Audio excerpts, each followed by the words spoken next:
Climbers, if you're a lyricist that writes with melody writers, or you want to write successfully with melody writers, you definitely want to avoid these common mistakes that ruin good songs. That's right, some lyricists are carpet bombing their own songs and running off good melody writers, but we're going to make sure that you aren't one of those unfortunate songwriters. So listen up. Johnny, do your thing. Welcome to the club! This is a show dedicated to helping singers, songwriters, and indie artists like you create leverage in the music business. That's what you're going to need to succeed. Oh, why didn't we think of it before? What you're going to need to succeed. That just happened. My gosh, it's been right there in front of us this whole time. I didn't even know. But yeah, you got to prove you have value now. The big companies don't pluck diamonds in the rough out of obscurity and turn them into household names. You've got to be popular enough now to get on the radio. You've got to be popular enough now to get a booking agency. You got to have some cuts to make a publishing company think like you're worth your salt. So that's why we made this podcast. It exists because we want you to win. It's called Creating Leverage in the Music Business. C.L.I.M.B. See what happened there? That is a Baxternym from my good friend, who's also a hit songwriter with cuts. His name is Brent Baxter, with cuts by Alan Jackson, Randy Travis, Joe Nichols, Lady A, and more. And he will help you, the aspiring songwriter, turn pro by revealing how you write like a pro, do business like a pro, and on the regular, the most important piece after you become competitive, after you are a competitive craftsman or craftsperson, he then gets you the relationships that you need. You can find Brent at songwritingpro.com. Once again, that's songwritingpro.com. And I would like to introduce you to my co-host, Johnny Dwinell. Johnny owns Daredevil Production. They're breaking artists digitally by identifying new fans through data. Yeah, it's complicated, but thankfully, Johnny is smart. If you're an artist looking to increase your streams, blow up your video views, sell more live show tickets, and get discovered by new fans, TV, and music industry pros, then Daredevil Production can help. Daredevil has worked with multi-platinum artists like Colin Ray, Tracy Lawrence, Ty Herndon, and Andy Griggs, just to name a few. You can find Johnny at daredevilproduction.com. That's production singular, no S, and there is no S because there is no other Johnny D. Mid-May, how's it happening? It's happening. It's going well. There is no other Johnny D, but we can try and bring people on to support and try to duplicate some of the stuff you do. So shout out to you. This past week, my son Ren and I went to Nashville, and Johnny, you were so kind to train him up. I've sat with us for about 5 hours training Ren on some Pro Tools to get him set up for hopefully doing some podcast editing. So just a little first bite of the apple till he finishes school here soon, and then we're going to see what happens. Yeah, and he ate it. What's that song? Adam's Apple from Aerosmith. I was like, what? Yeah. So I'm excited about that. So Johnny, you were awesome. Thanks for being good to my son and it was training a him up. pleasure. And boy, he those kids in the computer stuff, man, like he just intuitively got the Pro Tools thing, like right off the bat. Yes. I was like, whoa. I was like, I'm getting Pro Tools. Okay, here we go. We're not doing the custom garage band. Just super geek stuff. Like anybody who's worked in Pro Tools knows, like when you have the smart tool up, and it can be the edger, or it can be the cursor, or it can be the what's the third one? The edger, the cursor, like the hand. Right? So you can move it. Yeah. And if you have the smart tool, it'll switch depending on where you put it. And he like just sort of figured out really fast what those do and where to put it to get that tool that he wanted to pop up. So I was like, wow, this is going to be easier than I thought. So it's all just going to come down to a boy whose first language is Chinese and his ability to kind of figure out like what the hell it is Johnny's trying to say when he's stumbling through his words. And I'm going to be honest, sometimes that's hard in English too. I know. I don't wish this on anybody. I'm going to try and be a lot more mindful of my ums and you knows. Since I sat with you for 5 hours taking out our ums and you knows on a sample track, try to be more mindful of that. You climbers do not know how much Johnny has worked to make us somewhat make sense. That's right, because we're not this smart, I promise you. So hey, real big news we have to announce. So Brent and I are both going to the Nashville Nights International Songwriters Festival this September, Mhm. which I believe is September 17th through the 19th. Is that right? Yes, I believe that is correct. Yep. Are those the right dates? And so here's the deal, guys. The We festival is want you to 16th be through a the part of 18th. this. Sorry, What's 16th through that? the 18th. September 16th 16, through the 18th. Sorry. 18. Thank you for that. So I did a bunch of interviews last year when we were there. Brent got sick; he couldn't go, Mhm. and so it was just me. I was Han Solo doing these interviews, and they're starting to kind of drip out now on to social media, and I've been putting them in to the Climb community. So Mhm. if you haven't joined that, join it. So already we've got a Tim Nichols interview. We have an Eric Erdman interview, which is really cool. And then I haven't posted this yet, but it just came out. But Hunter Girl was there. And so we had a great interview. She's currently, at the time of the recording of this podcast, which is May 13th, she is currently number in the top 4 on American Idol. Cool. So that's kind of a pretty big deal. But they've got some good stuff you can hear. We get into some of their hit songs. We talk about their journey. We talk about different things. And I just all in all, a peek behind the curtain, real interesting stuff. But at this new festival this year for 2022, Brent and I will be interviewing some major, major, major hit songwriters on stage in front of an audience. Mhm. And we want your help. That's So right. we're going to tell you the list of names of people that we're going to be interviewing because we have all of the writers. And what we want to know is, what do you want to know? What do you Mhm. want us to ask them? So send in your questions. You can either, reply to Brent's email, reply to mine, send them because we're going to send out emails on our list, or send them to info@daredevilproduction.com and then just put songwriter questions, I guess, put questions in the subject line. So and then what we're going to do is just look at all the questions and pick the most popular ones, the most common questions, and we will include that in with our interviews. So on Saturday, September 17th, we are going to be interviewing Tony Lane and Tony Arata. That's Mhm. ridiculously cool, right? One more Um, Tony, and we could have a '90s, like, hip hop group. Tony, Tony, Tony. Tony, One Tony, more. Tony squared. So, So I mean, Tony Arata wrote the dance amongst yes. other huge hits for Garth Brooks, right? Tony Yeah. Lane, what was Tony Lane's big hit? You said Well, he's had several, but he wrote "Run" for George Strait. He wrote "Little Past Little Rock" for Leanne Womack. He's "Letters from Home" for John Michael Montgomery. He's written a bunch of stuff. He's just one of the coolest cats to come there you through go. town. And then on the 17th, right after that, we interview Lee Thomas Miller and Bobby Pinson. Yep. So between them, they've had tons of cuts by artists like Brad Paisley. But Pinson was a writer on Burning Man. So Dierks Bentley and Brothers Osborne. He was a writer on some of it by Eric Church. I mean, Sugarland cuts, Toby Keith cuts. I mean, they all just between the two of them, just ton of cuts between the two of them. So yeah, it's a Right. good And crew. then on Sunday, we interview Chris Wallen, who's been on our podcast, which is Mm-hmm. cool, and Marla Cannon Goodman. Yep. So Cuts from them real quick. touch from them real quick. I mean, Chris is on "Don't Blink" for Kenny Chesney, something to be proud of for Montgomery Gentry, and "Speed" for Montgomery Gentry, and just a whole bunch of like really cool stuff. He's had a Garth cut. He's had all kinds of stuff. Marla Cannon Goodman wrote, among a bunch of other stuff, she's had a ton of cuts, but 12 Rounds with Jose Cuervo comes to mind for Tracy Bird, which was a fun one. I want to say she's also probably had Garth cuts too. She's had uh, what's a redneck woman? Gretchen Wilson cut. I mean, she's just a pro. They just She wrote Redneck Woman. Stop. no, no, Stop. no, no. Shut She's the had a door. cut. I was trying to think of the redneck woman, Gretchen Wilson. Oh, She's not on that one to my knowledge, but she's had cuts by her, and she just cuts by so many people.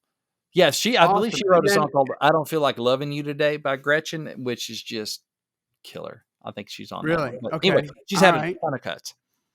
And then the last interviews that we have booked are with, so we're doing two at a time here if you haven't figured this out yet, guys. Mhm. And then the last one is Bridget Tatum, who wrote She's Country for Mhm.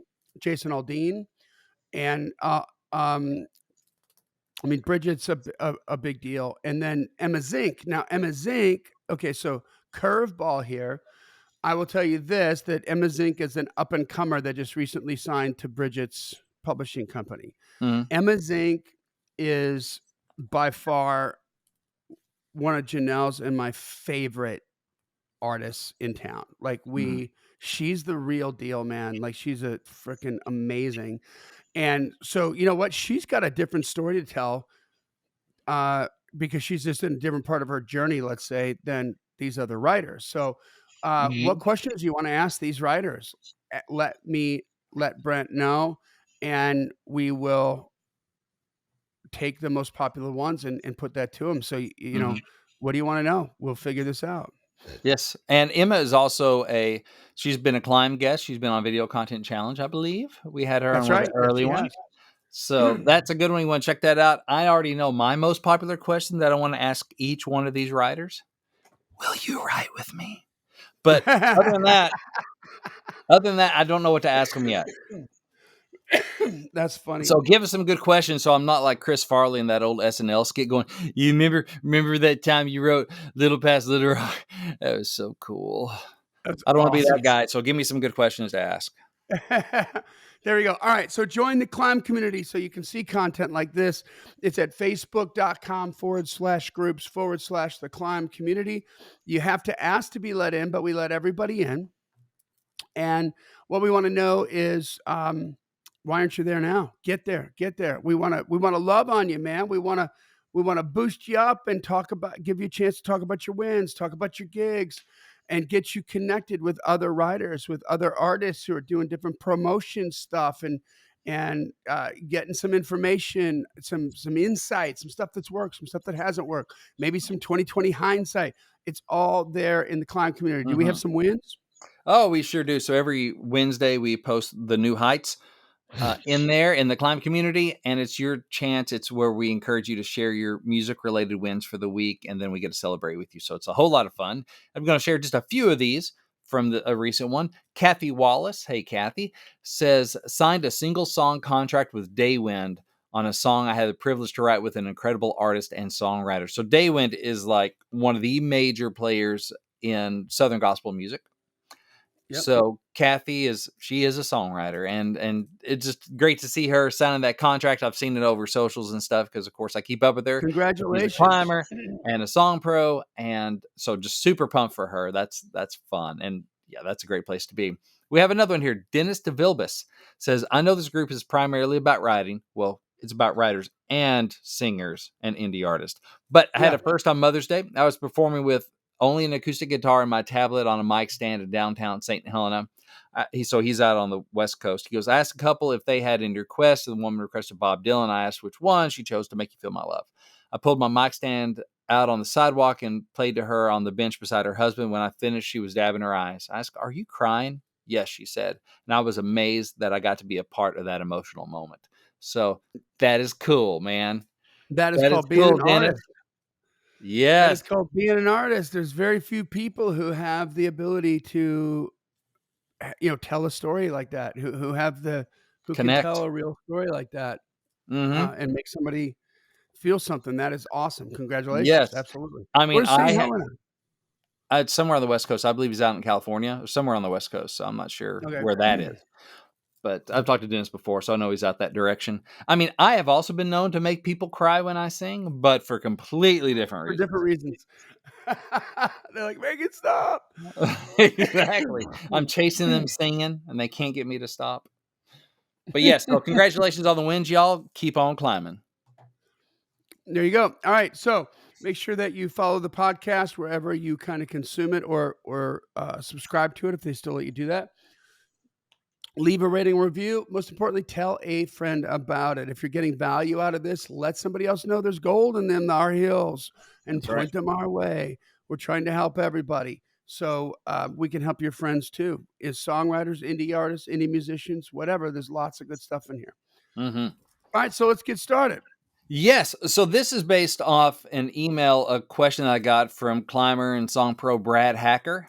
So Mhm. one of the amigos, as they call themselves, writer on Drinking on My Mind and some other stuff. And so good dude, good writer. And basically, I'm just going to boil it down because he got long winded. Love you, Brad. It was a long question. He was like, "Wait, what was my question?" Oh yeah. So What was Brad, my question? wait, what was my question? Oh yeah, here it is. So no, it was great. A lot of context though. It was really helpful to get my mind around this. So it was no problem at all. But basically, he's been working. He's a melody person primarily, so he'll come in and he works up these melodies. He brings them into co-writers, and also he's working on being more of a track person, which that's someone who basically a home studio, either full band or stripped down vibe kind of thing. You start coming in with some instrumentation on some stuff and a vibe, and bring them to co-writers. So he will write with lyricists, and sometimes he finds that they get on a roll and Brad's trying to stay in his melodic lane, but they get on a roll and they forget all about the melody, and it becomes his job to make it all fit. So even uh, when he brings melodies to the tables they're static about, sometimes you know it, lyricists can kind of start stepping on the melody and doing some stuff. So basically his question comes down to, what can lyric writers do to stay mindful of the melody while doing what they do best? Because can't help but think that having that skill would be a superpower. And dude, it is a superpower, I think, because that's something I try to hone, a power I try to hone. So how can lyric writers do what they do best but still mind the melody? And I think Mm. that is definitely worth diving into. So Yeah, I'm um interested to see what you say about this. yeah, I've not that I'm a master at it, but I'm getting, better and better, and I focus on this, and I think it's one of the reasons I keep getting into rooms with people. It's not just the ideas that I have, which people enjoy those, and we don't always write my ideas, of course, but they know that I'm going to be prepared, and people are like, "Oh, I love how prepared you are." It just gives them a good safety blanket, going, "Okay, yeah, let's put Brent on the books because he's going to come in with some stuff, and I won't have to do everything, right? Mhm. I want to show up. I want to show up and be a solution, not a problem." So that's important. So some of the mistakes I've made in the past that have made it harder on my melody writer, and also have hurt the song at times, have been one thing. Try to cram in too many words, and you don't want to kill the groove or the flow or the singability of the melody with too many words. If it doesn't sing, bottom line, it won't get sung. If it doesn't sing, it won't get sung. So you want to make sure it sings or it won't get sung. If the singer keeps tripping up, that might be on you. Might just be the singer, but it might be on you. So it's really important. I remember a couple of years ago now, back pre-pandemic, I went to the NSAI Songs I Wish I'd Written, the NSAI Awards in Mhm. Nashville. It was at the Ryman. It was awesome. I was up in the balcony. I was right behind my friends Zane and Donna King, and all the 10 songs I wish I'd written winners got to play live, and mostly with the writers. And every once in a while, one of the artists like Cole Swindell got up with some of the writers on his song, and I would have loved you anyway, or break up in the end. Mhm. So all these songs, so you just get in just killer song after killer song after killer song. And one thing I'm noticing is how just singable these are. Just how Mhm. singable from a song like "Meant to Be," from Florida Georgia Line. If it's meant to be, it'll be. It just flows, right? Just that song is Oh, such a yeah. great flow. But even to more punchy songs, like we mentioned, Bobby Pinson and Burning Man. That song got one of the songs I wish I'd written awards that year, and so they're out playing Burning Man. That's way more rocking, but it's still like I can sing it. They don't. You're not tripping over yourself singing it. Mhm. You can sing it well. Other examples, you Break Up in the End sings well. Some of it sings well. The song Some of It by Eric Church sings well. Another Bobby Pinson song. Up Down, I think, was that year. Uh, no, it wasn't Up Down. It was Pour Me Another Round, that Morgan Wallen. Pour Me, Mhm. that one. So, Is that Ashley Gorley? no, no, he wasn't on that one. Okay.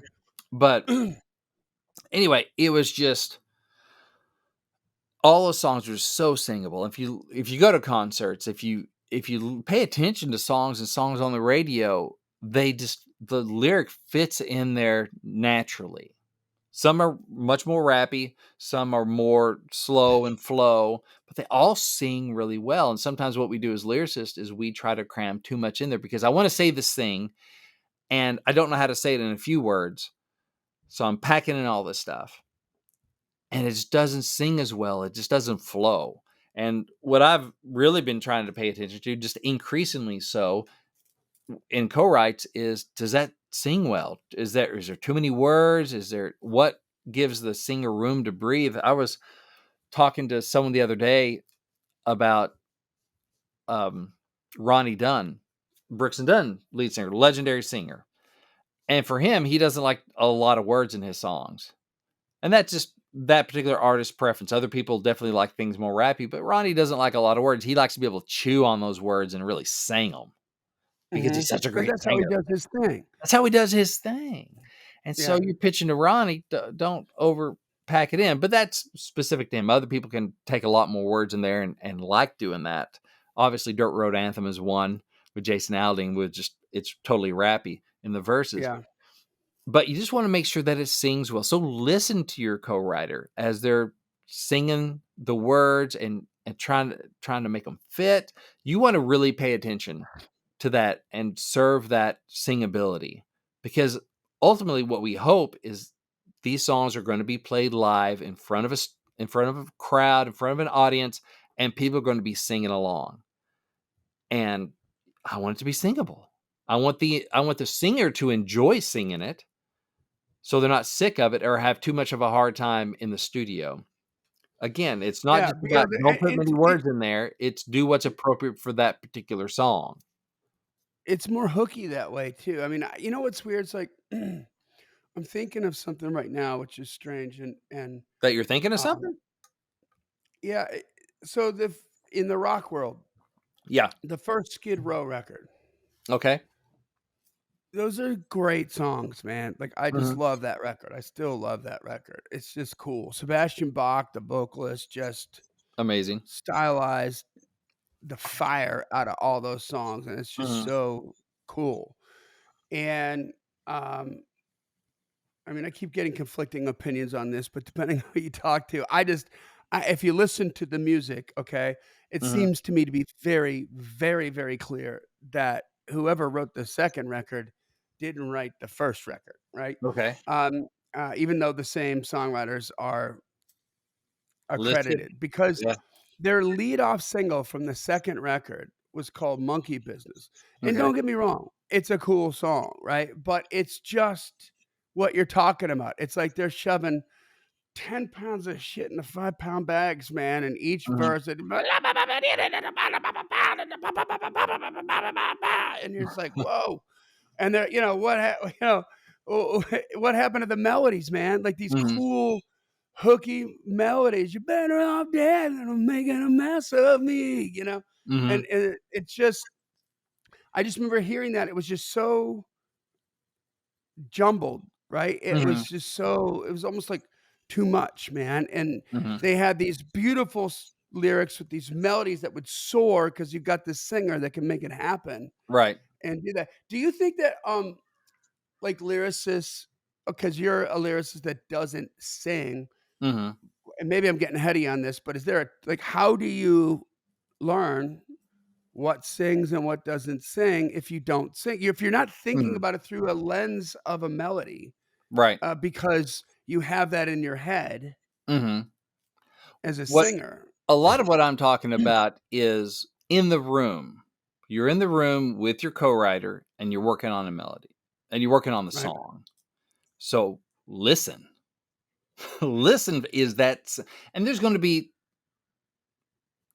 rough edges on it because they're learning it. No one's ever sung this song before, right? I tell my co-writers that sometimes they have to go back and redo a work tape. I'm sorry. I'm like, dude, it's fine. No one's ever sung this song before. Like, Yeah. it doesn't exist. Didn't exist. We're making it up. Cool. It's fine. All I have to do is hit the red button. No biggie. So, so I'm just trying to listen and listen for the flow. Now, there are things that you can do lyrically before, if you're bringing a lyric in to make it more singable or Uh-huh. give the melody writer a better chance to write something singable, and that's, can I speak it easily? Does it phrase well if I speak it out loud? With some of my coaching clients that bring me into, we'll just work on just a lyric, but they want to bring in a melody writer on it later. So I have some coaching clients that do that. And I probably wear them out because I'm constantly just saying it out loud, just going back, starting over, saying it again, speaking it out, speaking it out, speaking it out. And so while I Mhm. don't have a melody, I have a rhythm that I'm Mhm. reading it to. And so the better I can do that and it just flows really well, I just think the easier it's going to be for someone to put a melody to it because it already has some. And if I need to, sometimes I go, hey, will you just read it? Will you just read that lyric to me? Sure. And I can read it, and there's natural ebbs and flows and rises and falls and rhythms to it. Now, we may totally change it up once they get in there and they start putting a melody to it. Maybe we get a different vibe and fine, I don't care. I just want to have a great song. If I like the vibe you're doing, yeah, we can make the lyric fit. But the thing is, we got to make it fit. And so in the room, I think it's really about listening. Where's the melody going? And you have to be ruthless. I remember there's a letter. I want to say it was Mark Twain or something had written somebody a letter and basically said, sorry for the length of this letter. I didn't have time to make it shorter. Yeah, yeah. I apologize in advance for the length of this letter. I didn't have time to write a short one. Exactly. Which means editing, means using that economy of words where sometimes you go, oh man, I really want to say this, but it's not fitting. How do we say it where it fits? You got to figure it out because if it doesn't fit, if it doesn't sing, if it's this line or two in this verse, like the rumble strips make the listener feel like they just went over too far and all of a sudden they're driving on the shoulder when it was a Yeah. nice open highway, then all of a sudden you hit a line that, whoa, what the heck was that? It kills the groove, right? That's not going to get cut. And so you have to be ruthless and say, I'm not quitting. We're going to either say something else, simplify what I say, but you have to use that economy of words. Or sometimes it's filling in more words. Sometimes we do that like, oh, it needs another syllable. I was writing with Neil Cody the other day, and we're banging away on this lyric start that I brought in, but the melody is forcing some changes in the lyric, which I'm perfectly cool with. I'm more like, hey, this is a sketch of the vision of what I think would be cool to say. It's like, oh, this it needs one more syllable, like right in here, it needs something. All right, let's go find the word that fits or something that Yeah. works because I want this to be singable and flow. And it's a partnership. The melody writer doesn't work for you unless it is literally a work for hire and you're paying them. Other Right. than that, they don't work for you. You both serve the song. So just be aware of that. So a fix for cramming too many words is erase. Find a different way of saying it. It's hard and sometimes frustrating, but that is the job. And if you're going to be a lyricist and you're not bringing much to the table melodically or otherwise, you really need to be on the ball lyrics. So that's number one. Number two, putting non-singable words or syllables in the wrong places. So some words and sounds just don't sound right in certain places in the song.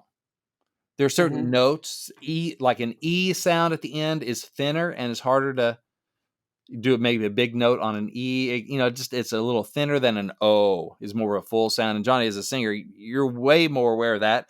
And that's something Oh, I'm yeah. having to be aware of as a lyricist to go, does that sound good?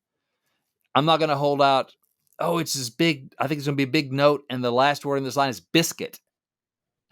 Like, how is that going to sing? And that would sound, Biscuit. you have to hit the ear skit, right? That's like, well, that's not going to work. And that's just a weird word to land on for a big note.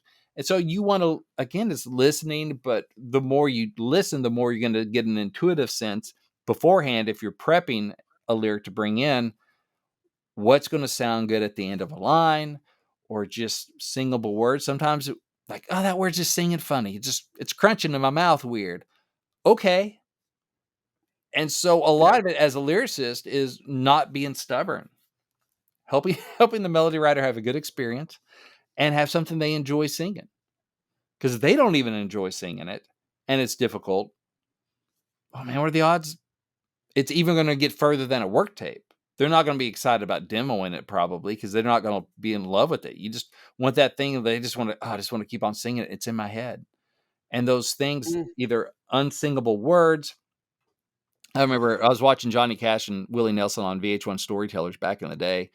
And they were talking about Willie was about to sing Crazy. Patsy Cline, standard, classic. And he goes, the original song, the name of the song was Stupid. I'm stupid for. He goes, but it wasn't very Really? euphonious. So Oh, that's funny. I I don't didn't know know if it's true, but it works. It actually that. fits. You're like, yeah, I'm stupid for, anyway. Mhm. But pay attention to how words sing and how they sound. And again, so much of this So is check this listening. out. So, Mhm. okay, so this is I don't think this is off base, but um, as I mentioned before, I had to claw my way to middle management in the vocal department, right? And um, I took a lot of lessons, and you learn that singers you can't sing a consonant. Mhm. You only sing vowels, right? Mhm. So it's kinda like what you're talking about, like, which vowels In are you gonna sing? Which right. vowels are easier to sing? And then the other thing too, I think, which fits in with this, which is a nuance, but, a lot of singers, and certainly this is one of my big issues, with pitch was, man, the big speed bump in the road, diphthongs. I was just thinking of diphthong. I remember being in the studio after I first moved to Nashville, being on some demo singing sessions and some of my buddies, and I remember somebody talking a lot about the diphthong. Gotta work on that diphthong. I was like, what? So explain, what is Yeah, the what is that? diphthong? So a diphthong is when a word or a like vowels, certain vowels have a is a diphthong because it has two different vowel sounds. It has an ah and an e, like Mm. a, I. A versus A. Right, and Right. so there it is. So, like, if you put the diphthong, like, in the middle, you're gonna screw up your pitch, right? So, the diphthong has to come, like, at the beginning or Mhm. at the end. So, in other words, like, you've gotta choose you can't ride 2 horses with 1 ass, sugar bee. You gotta decide which vowel that you want to sing out on, and so Mhm. that, I think, could help too, in terms of what makes it more singable, you know? So, Mhm. are you gonna say, you know something, something, me, and that's what I wanna say, or that's what I wanna say, I mean, it's like, it's sort of like there's a vibe in there on how Mhm. you're gonna use that diphthong. You just have to choose which vowel sound you wanna resonate out, and the diphthong comes at the end or it comes at the beginning, but you don't wanna put it in the middle, or I'm sure there's lots of singers who can pull that off. Mhm. Well, probably just about any decent singer can pull it off, but those of us who aren't decent singers, we can't. I think We have to instead of choose. diphthong, which sounds like a Cisco song from the '90s, let me see that diphthong. I think it I think it should call it the Fonzie. A. Mhm. Anyway, I like anything I can reference Fonzie, But I'm but happy you with see that. what like, when it comes Yes. to, like, singability, right? Mhm. Like, think about that diphthong and think about where it is, and then that can help you make it more or less, singable, Mhm. and therefore, like, stupid. So here's the thing, like, think about that. Like, if he's right about stupid, it won't work with the melody because you're going to have to sing a consonant. You gotta sing the ooh. Stupid. Stupid or stupid. It's like it's weird, right? As opposed to Right. crazy. So And you it got just A and E, right? The A yeah. and E sound. And so it works. It just it's smoother. And the P consonant is a very abrupt. It's It called a pops. plosive in Mhm. there. Yeah. Like And explosive? yeah, Right. yeah, exactly. So I think a fix for this is to really listen to the melody writer. Again, so much of writing is listening. Ask them what sounds good in certain places. Just ask them what sounds good. If they la the melody because they're starting to get the vibe, and they're like la, la, and they're just doing nonsensical words and stuff. Listen to what kind of sounds they're making because that will tell you what's coming more naturally. Because they'll naturally make ooh sounds, and if they put an ooh sound at the end of a line, da da da da ooh, then I think that was Scooby Doo. Scooby Doo. Anyway, if they're like, "Da-na-na-na, ooh," then you don't wanna put the word Billy at the end of that line. You wanna listen and go, "Oh, I want an ooh sound there, like a Scooby Doo, where are you?" That sort of thing. You just Mhm. listen to what they're putting in there naturally, even if you don't have the words for it yet, I watched a little bit of the Beatles documentary. I need to watch the rest of it on Disney Plus, and you see a little bit of their writing, and they would just put in filler words, but have this kind of sound and the flow, Yeah, and then later they'll replace it with a word that has that sound and flow but makes sense, or with two words that right. have that sound and flow and make sense. And so you want to just listen. If there's a word in there that doesn't fit, you got to get rid of it. You want to be ruthless in removing and editing a lyric that doesn't fit or doesn't sing well. Because if you don't, you're going to give your co-writer fits. And it's not going to be because you're going to be pushing them. No, it's fine when they know it's not. And they're the one that has to sing it. And they're not going to come Yep. away with a good feeling of the song. So And that, don't be Mhm. don't be the I've seen this happen with amateur writers before where they have this lack of humility, Yes. where they're just like, number one, they're not and have no intention to be the artist, Yes.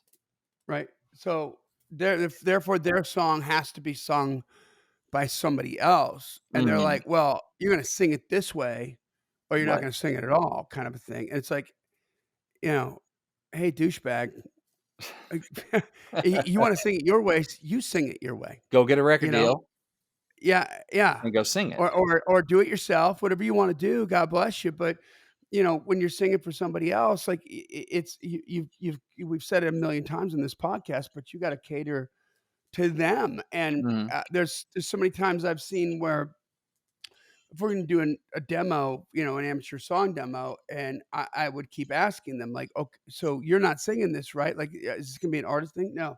"Alright, then we can't why do you wanna do this word? Why do you wanna sing it this way?" Like, Mhm. nobody's gonna do this because it doesn't make sense, and there's 1,000 ways to say what you wanna say. Mhm. And your job as a writer is to find that cool way that's gonna make it work, and they just are so protective of, "No, it's my art, and if you change Mhm. this, it'll ruin everything." And it's like, "No, like, you really sound like a tool right now. This isn't gonna work." It's an odd balance of we wanna go for the best, but so it's a mix of humility and confidence. Humility saying, "My co-writer's in the room for a reason, and if it's not singing well to them, I need to be humble enough to go, 'Okay, let's see if we can find something better,' but confident enough to believe that I can find something that will work." Sometimes, maybe just pushing for what we have is lazy or fear-based because I'm not sure if I can find the fix, that I can find the words to it, or maybe I just don't wanna go through the effort.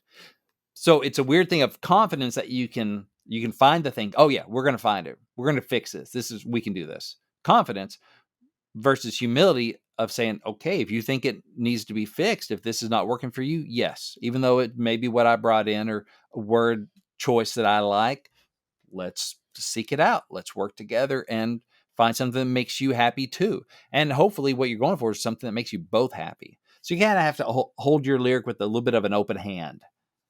And fight for the song, Mhm. not to win.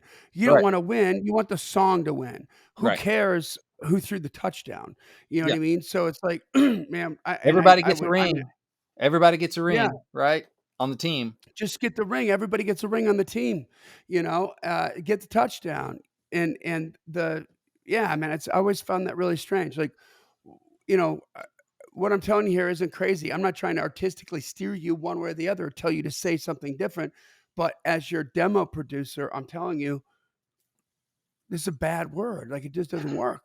You Right. know, Nobody's gonna wanna sing this. So, Mhm. if your intention is to sell this lyric, this melody, and this vibe to somebody else to sing it, then I'm telling you already, like, find one of the other 999 ways to say what you wanna say Mhm. that they will sing. Yes. So, Exactly. yeah. All right, last one. Being too clever or cerebral. So since we focus so much on the lyric as lyricist, sometimes we can overwrite the lyric. So overwriting doesn't mean just cramming in too many words, although it can mean that, right?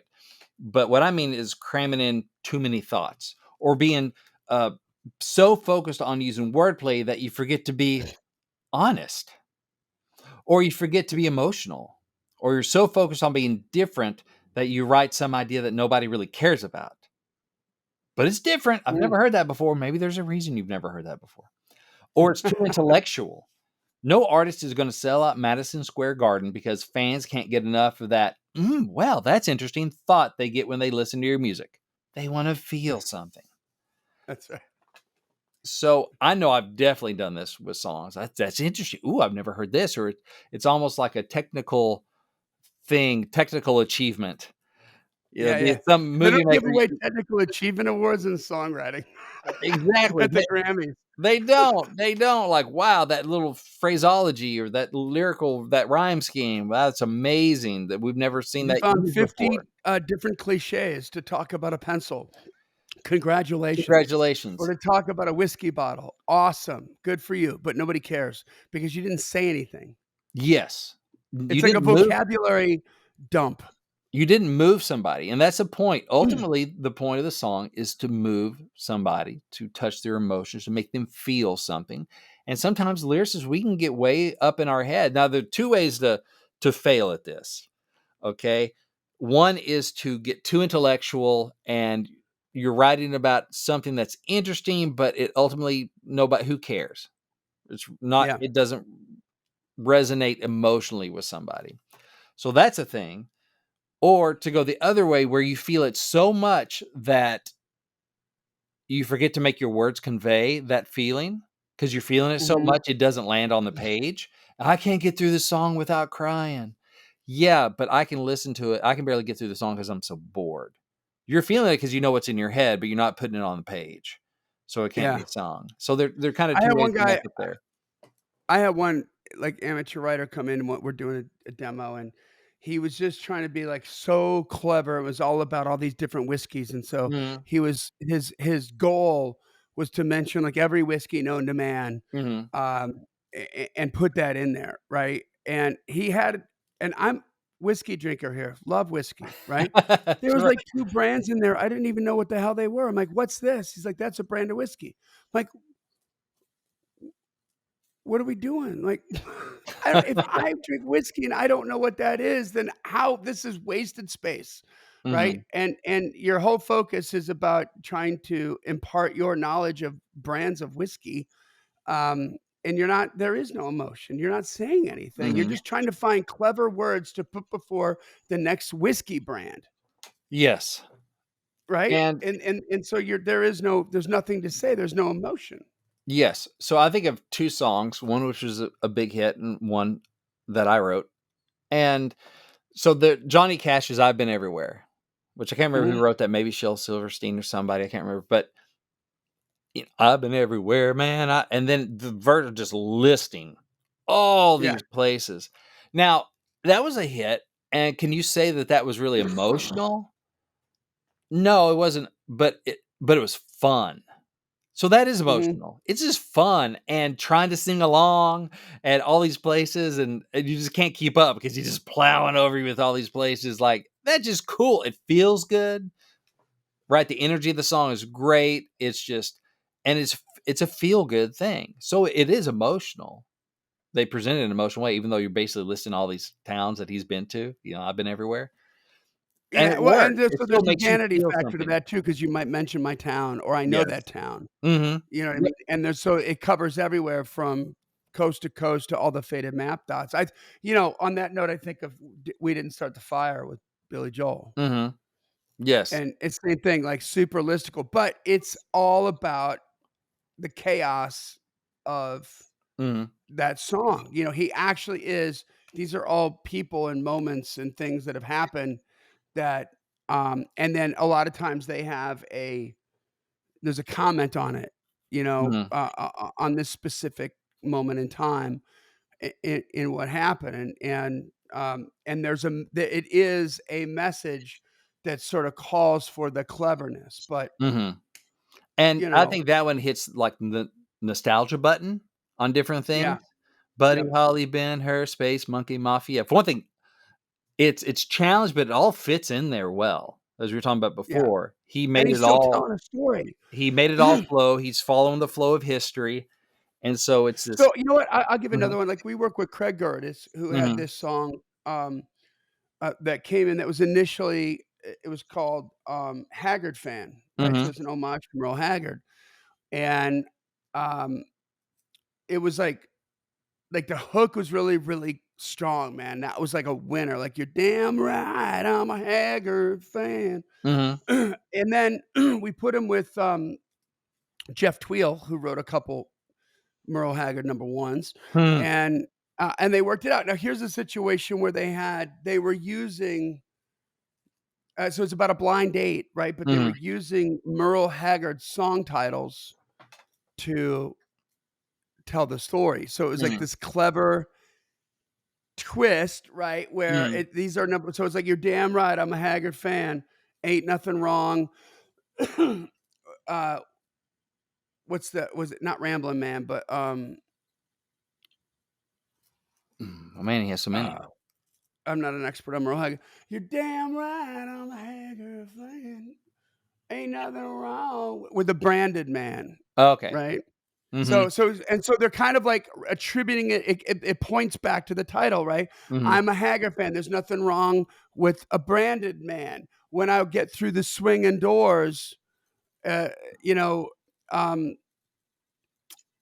something else, and then he's talking about, Mama Cried, like, I'm gonna punch the band if they don't play Mama Cried or something. Mhm. You know Yeah. what I mean? So it's all about, like, Merle Haggard, and but it works in the story. So here's a situation where it's clever, but it's still, like, really emotional, and it still Mhm. points to the title and makes everything connects, and there's a story to tell.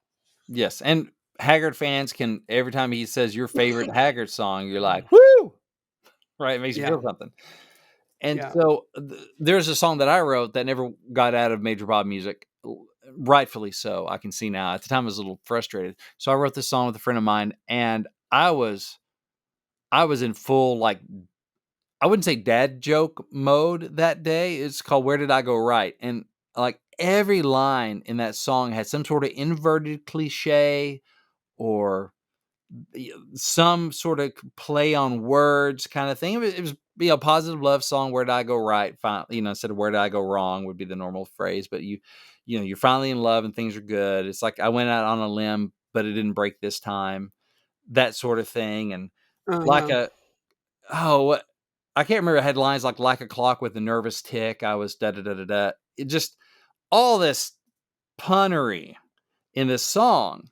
And Right. it had a nice little kind of jazzy country, kind of almost could be a little somewhat swingy kind of thing, but it didn't feel that great. And ultimately they were just like, nah, they just weren't feeling it. Cause you know what? They weren't feeling it. It was look what I can do. And I'm so proud of it because every Yeah, line had like this thing in there. And which is fine.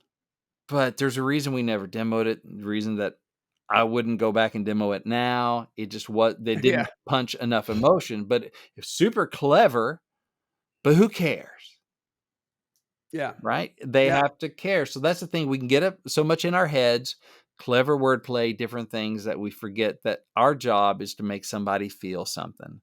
If they don't feel it, Mhm. they don't care. They're not going to stand in line for the show. There are many ways a song can make people feel something. It could be just the vibe of it is so great. I mean, I think I've mentioned 100 times on here probably, but Counting Crows, that first record, there's so much about like Round Here, Perfect Blue Building, stuff on that August and Everything After record that made me feel, even though I don't know really what he's talking about half the time, Long Yeah, it says, December and ethereal lyrics. Yeah, yeah. yeah, but it's Mhm. still it's abstract art, but it still makes you feel something. Mhm. So there are many ways you can get there, but you want to make people feel something, and the lyric has to support feeling, an emotional feeling, evoking an emotional feeling, whether you're just supporting the melody that's going to be the main driver of that, or if it's a song like I Drive Your Truck where the lyric is the main driver. Certainly the melody and the vibe of it is emotional too, but it's really the lyric that drives that emotion. Either way, you just don't want to get so up in your head and so cerebral that people understand it but they don't care. That, I mean, bottom line. So, what's a fix for that? It's tougher. I mean, you just have to get out of your head. As a lyricist myself, I know I can get all up in my head and focus on the details of the song and miss the big emotional picture. It's like I can't see the forest because all the trees are in the way. So, what you want to do is maybe A B your songs against songs you love that you didn't write. See how those other songs make you feel. then ask yourself if your own song makes you feel something, or if you're just proud of the internal rhymes and dad jokes and puns that you put in there, or subplots and all this little stuff that you put in there, Easter eggs about other things. People just want to feel something. And so bottom line, it's not about you, lyricist. It's not about saying things in a way that makes you the happiest. It's about the singer. It's about the listener. I heard someone say the other day that, yeah, we write the songs, but they don't really belong to us. They belong to the fans. Mm-hmm. And there's definitely a level of truth to that. And so you're in the service business. Your phone's going to ring because you can help solve your co-writer's problem, the melody writer's problem. They have melodies, but they don't have killer words. So show up as a solution. And then if you're writing with an artist, show up as a solution. I'm going to help you write songs that you love, that your fans love. And so you get to go on the road and pay your people and make a living. I'm in the solution business. I want to be a problem solver, not a problem. And it can be a problem if, like, man, they just keep on trying to jam all these words in here and they don't fit. And it's being, it's having to fight that battle. No, it doesn't. It just doesn't. It's not flowing. It's not flowing. Yeah, just make it work. Just try harder. I mean, sometimes yes, and the melody may change and may end up being a good thing. Sometimes like, that worked out way better. I was writing the other day with some folks, and we had this thought of changing up the second verse, so the line before the chorus, doing a different kind of structure on that line than we did in the first verse.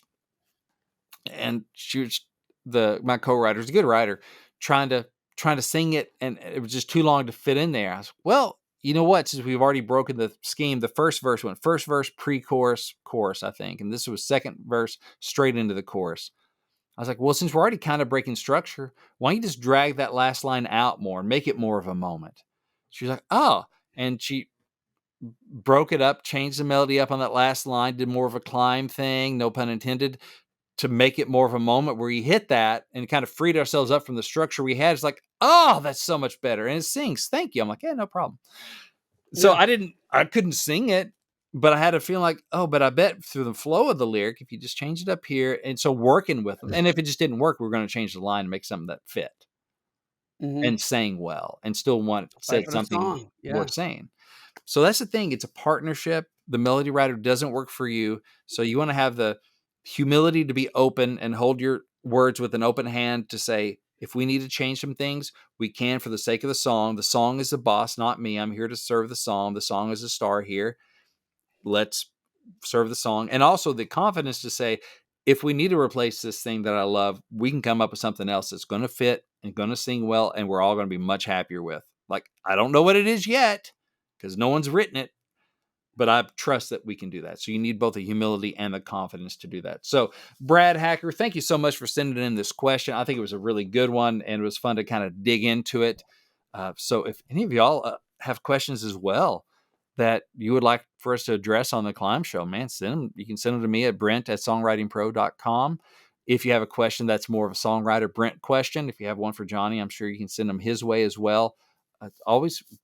Hey, we're in the service business too. It's not just about what we want to talk about. We're trying to help you on your journey. So feel free to send us some stuff. It's always helpful. But that's what I got. There you go. Awesome. Well, that brings us to the end of another killer C.L.I.M.B episode. Make sure you send in the questions that you have for these hit songwriters that we're going to be interviewing at the Nashville Nights International Songwriting Festival in September. We're going to start collecting those now. Send those in, and we're actually going to feature some of these interviews from last year's festival on the show coming up here, just to kind of get everybody into the groove of what's going on. Mm-hmm. Join the C.L.I.M.B community, follow the podcast, tell a friend about it. This podcast exists because we want you to win, so keep on climbing. And we'll see you at the top.